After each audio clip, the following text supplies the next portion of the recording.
9 வயசுலயே பெரிய பொண்ணு ஆயிட்டான்னு சொல்லிட்டு இன்னைக்கு காலையில எனக்கு ஒரு போனுங்க. பெங்களூர்ல அவங்க செட்டில் ஆனவங்க, எனக்கு ரொம்ப க்ளோஸ். இதுல என்ன விஷயம்னு பாத்தீங்கன்னா, அந்த பொண்ணு 4th தான் படிக்கிறா. பிறந்ததுல இருந்தே அந்த பிள்ளைக்கு நான்வெஜ் அவங்க வீட்டுல கொடுக்கவே இல்லை. ஈவன் முட்டை கூட அந்த பிள்ளை சாப்பிட்டது இல்லை. ஏன் அப்படின்னா, அவங்க அம்மா பயங்கரமான ஒரு வாட்ஸ்அப் யூனிவர்சிட்டி வதந்தியை நம்பக்கூடியவர். அதுல பிராய்லர் சிக்கனும் பிராய்லர் முட்டையும் பொம்பளை பிள்ளைங்களுக்கு குறிப்பா கெடுதல் பண்ணும் அப்படிங்கறத நம்பினால அந்த புள்ள பிறக்கும் பொழுதே நான் பெங்களூர்ல இருக்கேன், நாட்டுக்கோழியும் நாட்டுக்கோழி முட்டையும் அங்க கிடைக்காது, சோ நான் நான்வெஜ் கொடுத்து பழகிட்டேன்னா அது டெம்ட் ஆகி பிராய்லர் சிக்கன் மேல கை வைக்கும், அதனால நானும் நான்வெஜ்ஜை விட்டுட்டு என் பிள்ளைக்கும் நான்வெஜ் கொடுக்காம தான் வளர்க்க போறேன்னு சொன்னா அப்படிதான் வளர்த்துட்டு வராளு. ஆனா அந்த குழந்தை இப்ப 9 வயசுலயே வயசுக்கு வந்துருச்சு. எவ்வளவு பெரிய முட்டாள்தனத்தை அவ பண்ணிருக்கான்னு பாருங்களேன்.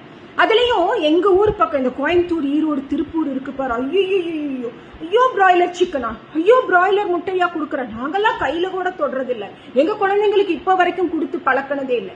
ஏமா அப்படின்னு கேட்டா, அது ஹார்மோன் இன்ஜெக்ஷன்ல வளருது, ஊசி போட்டு வளர்த்துறாங்க, ஒரு இடத்துல அடைச்சு வச்சு வளர்த்துறாங்க.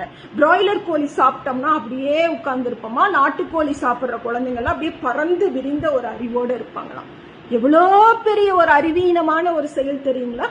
இந்த உலகத்துல இருக்கக்கூடிய கோடான கோடி மக்கள் சாப்பிடுற ஒரு கறிய ஒரு கொஞ்சோண்டு ஒரு கூட்டம் ஐயோ இத தொடவே கூடாதுன்னு சொன்னா யாராவது ஏத்துக்க முடியுமா? அதுலயும் அந்த ஹார்மோன் இன்ஜெக்ஷன் இவங்க சொல்றாங்க இல்லைங்க, அதோட ஸ்டார்டிங் பிரைஸே 7500 ரூபாய். 1 கிலோ கறி 200 ரூபாய்க்கு விற்கிறாங்க. 7500 ரூபாய் ஊசி போட்டு வளர்ப்பாங்களான்னு ஒரு புரிதல் வேணுமா வேண்டாமா?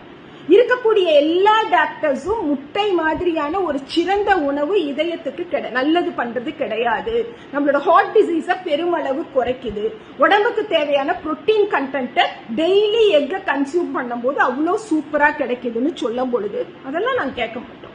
நாங்க ரெகுலரா காளான் எடுத்துப்போம். இன்னும் எங்க வீட்டுல ரெகுலராவே பன்னீர் சமைப்போம். 200 கிராம் காளான்ல இருக்கக்கூடிய புரோட்டீன் ஒத்த முட்டையில கிடைக்குதுங்களாம்.